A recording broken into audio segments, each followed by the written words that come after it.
Good early evening, and we're a bit earlier than usual, for this year's Jane Grigson Trust lecture. Jane Grigson Trust is an educational charity that was founded shortly after Jane died 26 years ago.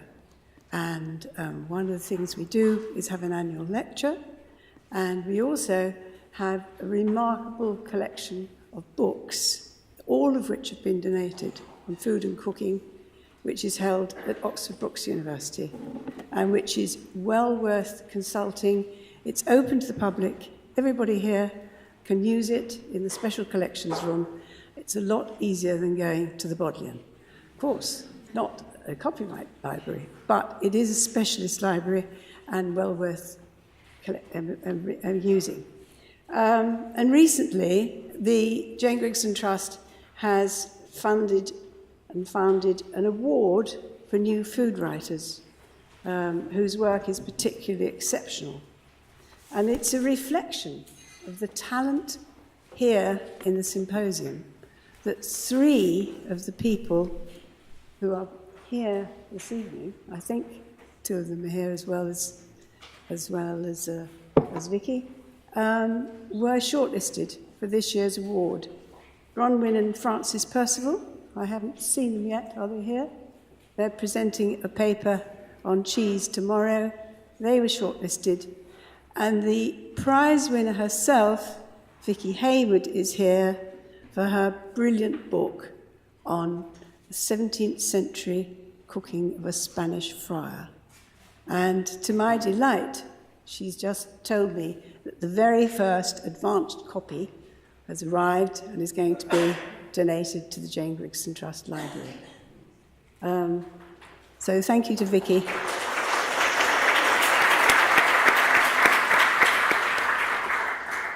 Like Jane Grigson, this year's speaker is a renowned British food writer, Catherine Brown.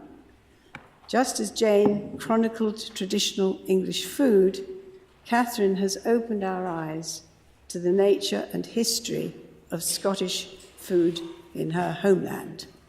She lives on the Isle of Arran, and it's quite strange for her to come to a city like Oxford these days. Her award-winning work includes 10 books on Scottish food. For 20 years, she wrote a weekly column for the Glasgow Herald newspaper. She was Scottish restaurant critic for the Scottish Field magazine and co-presenter with the legendary Derek Cooper, who founded the famous BBC 4 food programme of a television series entitled Scotland's Larder.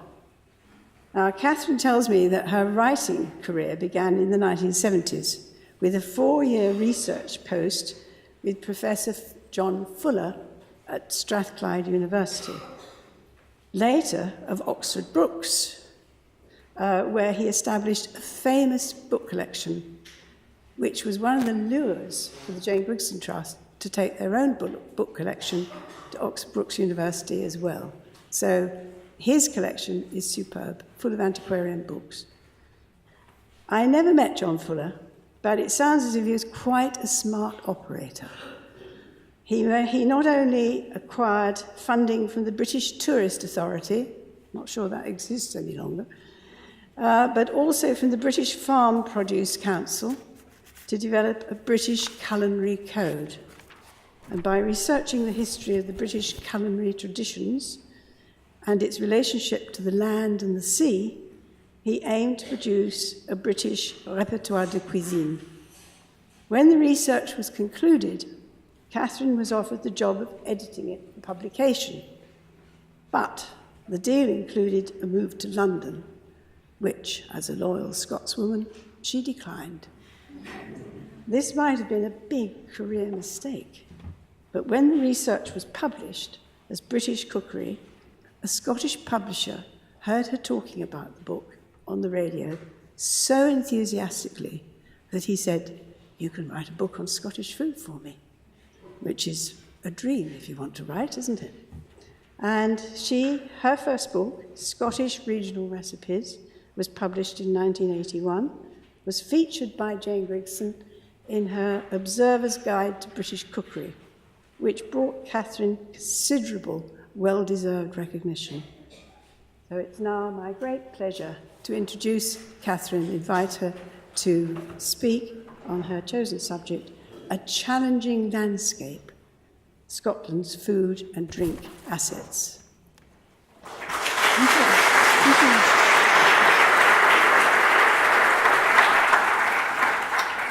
I'd just like to say that Jane actually invited me to the Dorchester Hotel to the launch of British Cookery, and I sat at her table between Sophie and Patrick Rance, which was my first introduction to the whole British food scene, the British writers,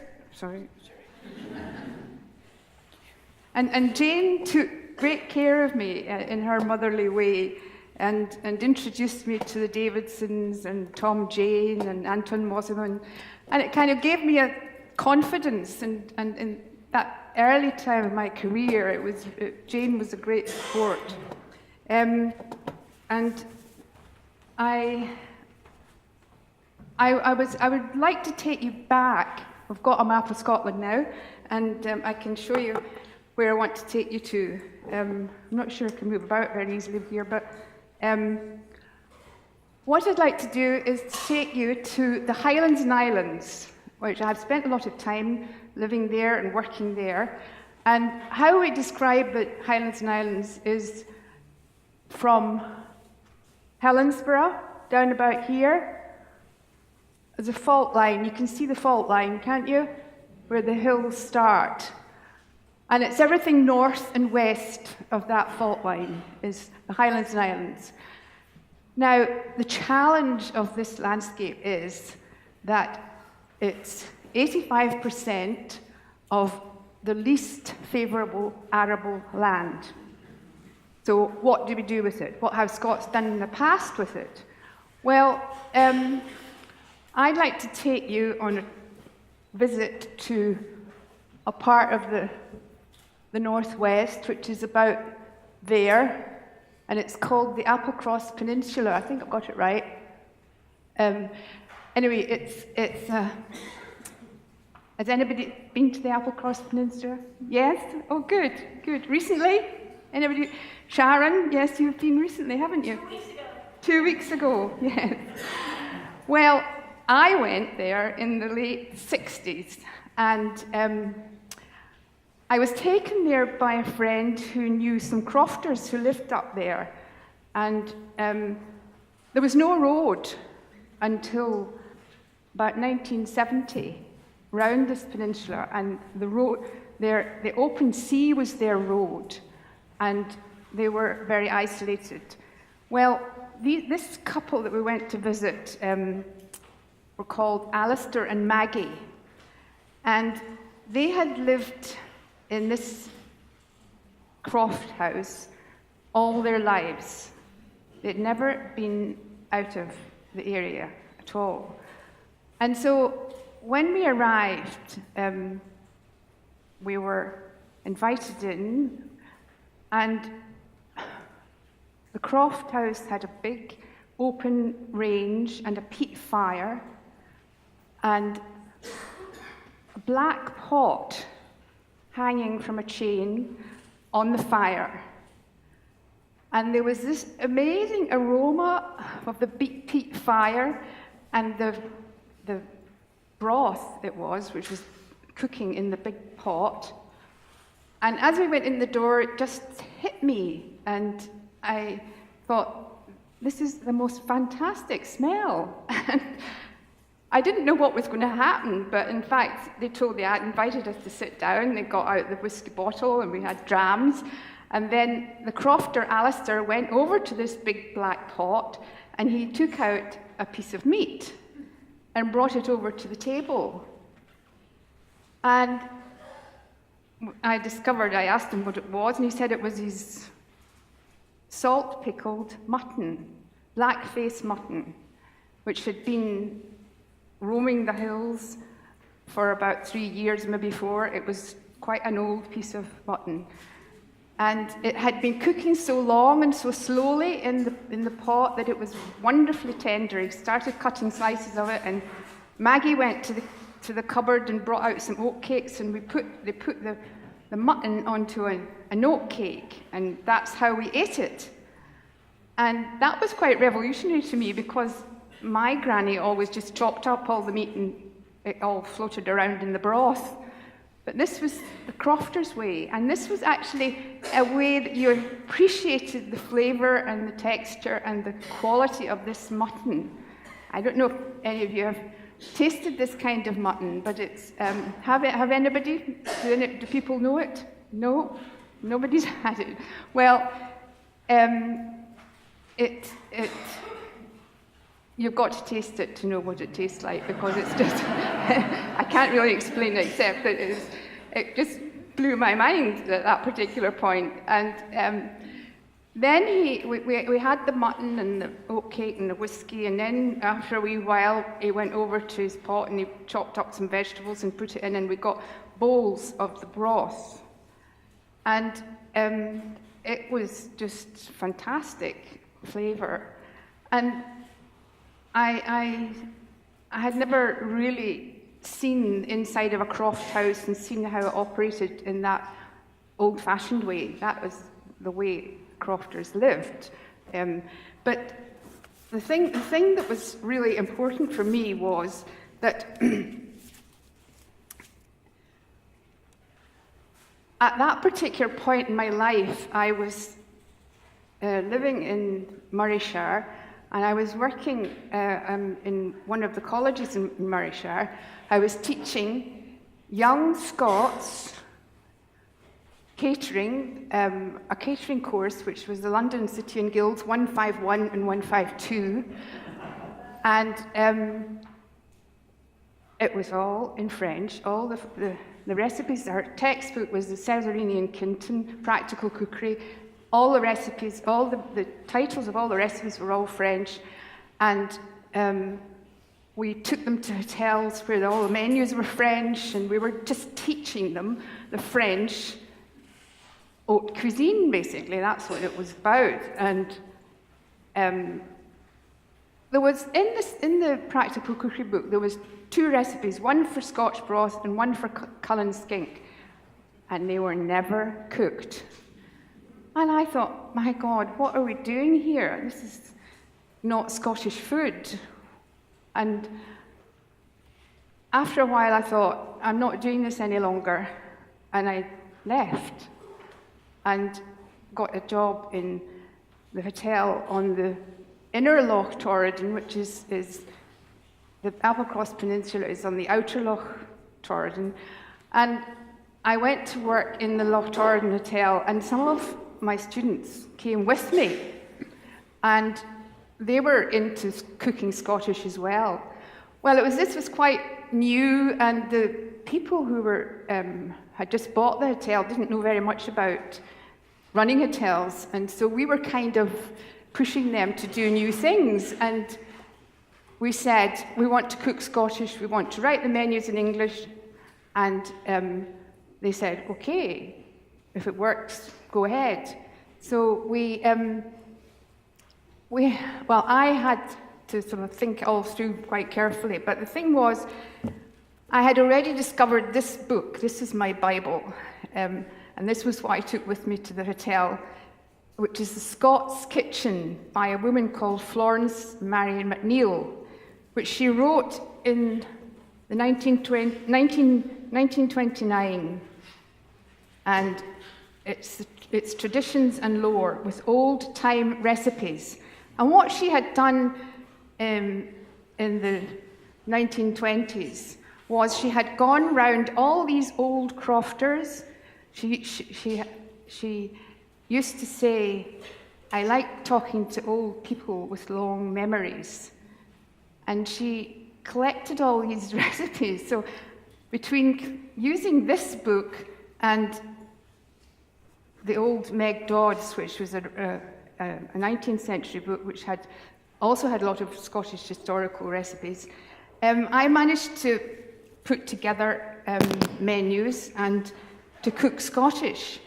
The thing was, when I got to the Lochtordan Hotel, I discovered that there was quite a lot of game, and in particular venison.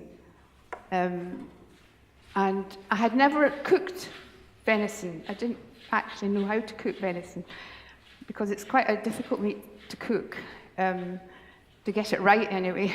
And so I said to the keeper, "What am I going to do with this meat?" And he said, "Don't worry, my mother will sort you out." So he got his mother to come into the kitchen with me and to start teaching me how to cook venison. So we cooked the meat, and then she said, "Yes, but you've also got to cook the liver, the stomach bag, and you'll have to make a venison haggis." So I said, "Yes, all right." And she said, we'll do the tripe first, and this was called a pochka bui, she said. I said, "Right, what's a pochka bui?" Well, pochka is a bag in Gaelic, and bui is yellow. I said, "Right." So we had this, it was quite a long procedure doing the tripe, and it actually looked a bit like mushrooms. It was not bleached or anything like that. And it tasted, her recipe tasted absolutely amazing. And she said to me, "And now you'll have to put this on the menu." And so I said, "Well, not very sure about that. What do you think? Do you think that will be all right on the menu?" I said, "I don't think I can write venison tripe on the menu." No, but she said, "You'll put pochka bui on the menu." And I said, "But nobody will know what it is." And he said, "That doesn't matter. Just put pochka bui and they'll go for it." And they did. And I said, the waitress is going to come through and say to me, "What's in your pochka bui?" And she said, "Well, you'll just tell them it's a Highland speciality." And and he went off and said it's a very, very rare and interesting Highland speciality, and they were delighted. So I made venison haggis, and I also made stag's head broth. But the thing was, because I was in this culture now of mixing with all local people and visiting people, because it's a very hospitable part of the world. If you've ever been to these parts where people are very isolated and they just love to have visitors and are very, very hospitable. Anyway, I got very friendly with a lot of people, a lot of the old crofters of the same generation as Alistair and Maggie. And I learned a lot of the simple folk recipes. Some of them were in Marion McNeill's book, but I got Alice's tatties and herring, Mary's fish liver pudding. I don't know, has anyone ever tasted a fish liver pudding? Well, it's an absolutely amazing thing. You get a cod liver, and it's mixed with oatmeal and onions, and it's steamed. And it's very popular in Shetland, lots of Shetland. Anybody been to Shetland? Yes? Well, you can find a lot of people in Shetland eating fish liver pudding. And we have a programme in Scotland called Landward, and the chef on Landward, about a month ago, he went on the programme with this book, and he said, "I'm going to cook some things out of Marion McNeill." And one of the things he cooked was a fish liver pudding. He also cooked, what was the other thing? I'm trying to remember. Oh yes, it was a broth. He did a broth with the mutton, that's right. Anyway, there was also a sweet pickled mackerel that I learnt how to make. from Murdo, which he had in a barrel, in a bucket, plastic bucket. Now, this was during the 70s, 80s, and 90s.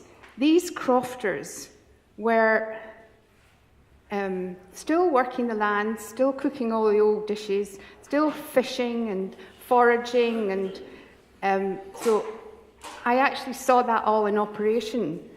But the problem for them was that there were no houses, there were no schools, there were no prospects, there were no jobs for their children. And so the children all, more or less, went off, found jobs in the Central Belt usually, or on the East Coast. But the West Highlands and Islands and Orkney and Shetland were becoming depopulated. And on the Loch Torridon surrounding area now, there's only one crofter, and he's not an original crofter. He's somebody who has come in to take up crofting. But all the original crofters have died, and the whole culture there is completely changed.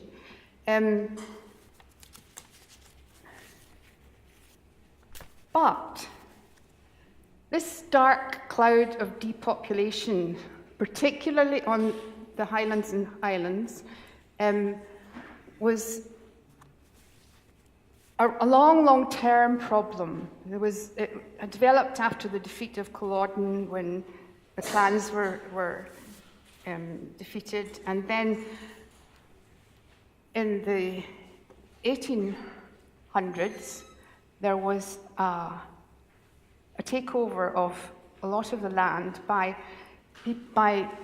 wealthy people who wanted to, because the royal family had bought Balmoral and it was a shooting estate, it became the fashion. A shooting estate became the fashion. And that, in fact, was one of the triggers for the clearances. So it was a clans problem, then there was the clearances, and now we have a global super class of people who are landowners who've bought land in Scotland who want to keep that particular Highlands and Islands bit, which is the most fantastic scenery. They want to keep it wild, empty, and barren. But those of us that are Scots want to do something different.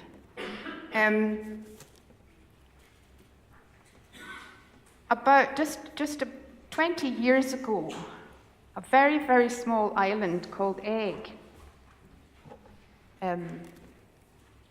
which is just, you can hardly see it on this map actually, it's about there, that's it in there.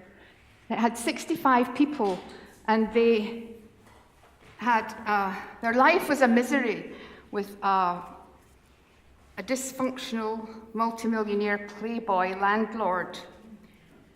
And so it took them 8 years, and it's an absolutely fascinating story, and there's been books written about it, but it was a landmark community buyout, which they raised 1.4 million, and they are now a population of 105, and the island is flourishing, and there are crofters, there are farmers, there's some fishermen, but they're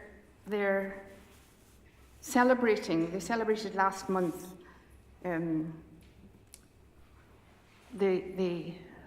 repopulation of this island. Now, this is happening in other places besides. Islands are good places for for communities to get together, because you're also surrounded by water, and you find if you live on an island, then people get together and do things, and that's what's happened out in Lewis and Harris up there. Erskine,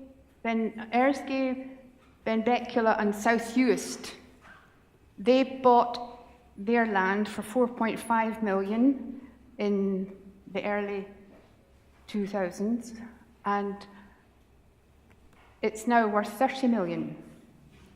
Simply because they've got together as a community, they've invested, they've raised money, and as well as this happening, there has also been a revival of crofting.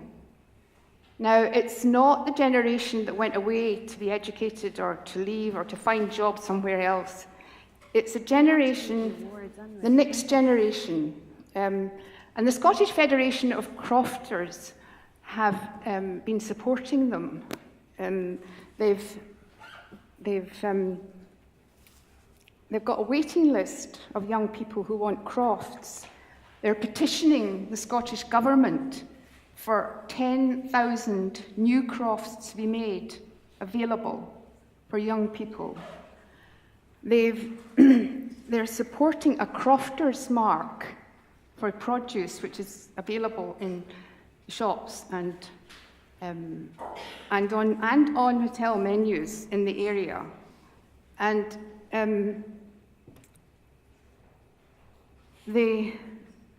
there's also a Crofters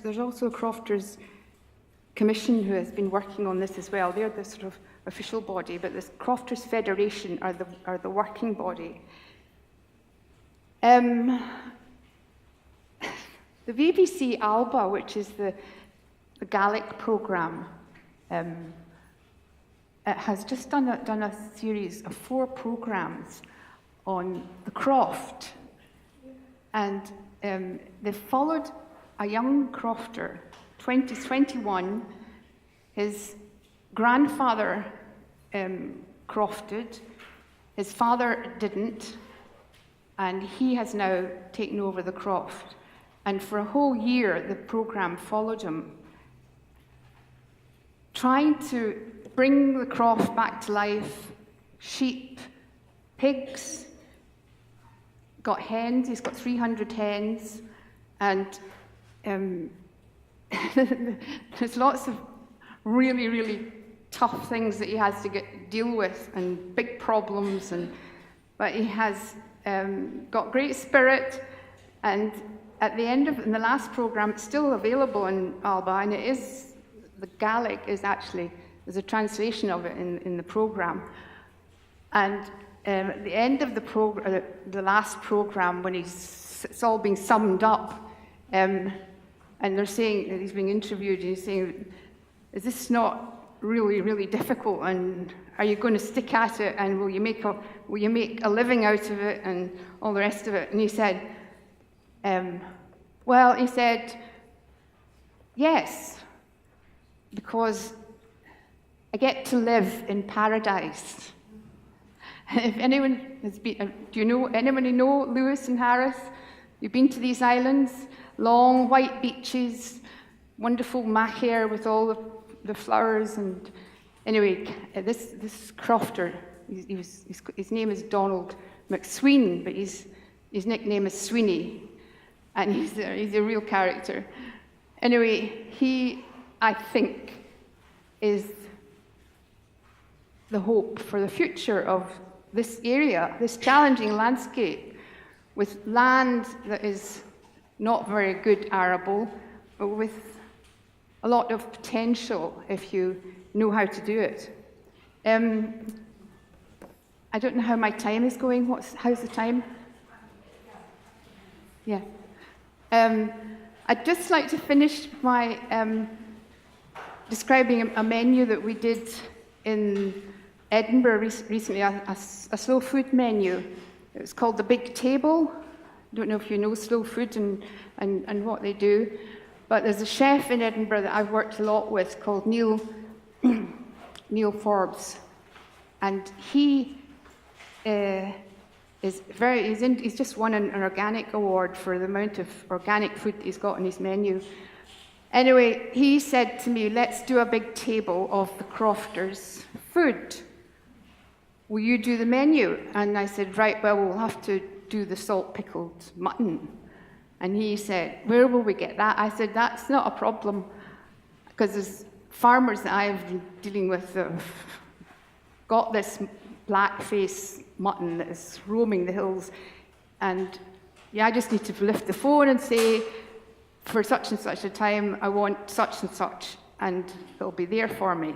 They'll kill the sheep for me, and I'll get it without any trouble. So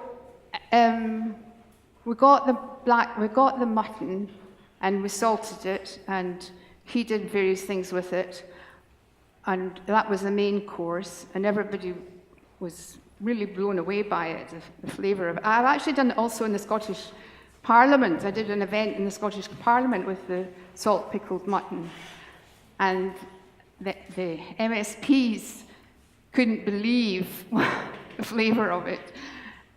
Anyway, I'd just like to finish with how we finish the meal, which is a tradition in the crofting community, which is called a cranachan. Has anybody had a cranachan? Yes. Well, what happens if you're talking about an old-fashioned cranachan? It only happens once a year, when the harvest is all brought in, and the family sit round the table, and they have a bowl of toasted oatmeal. They have a bowl of cream, double cream, mixed with a crowdie. You know crowdie? It's the crofters. You know about crofters. Yes. It's called the hanging cheese because they put the curd into a bag and they hang it from a tree.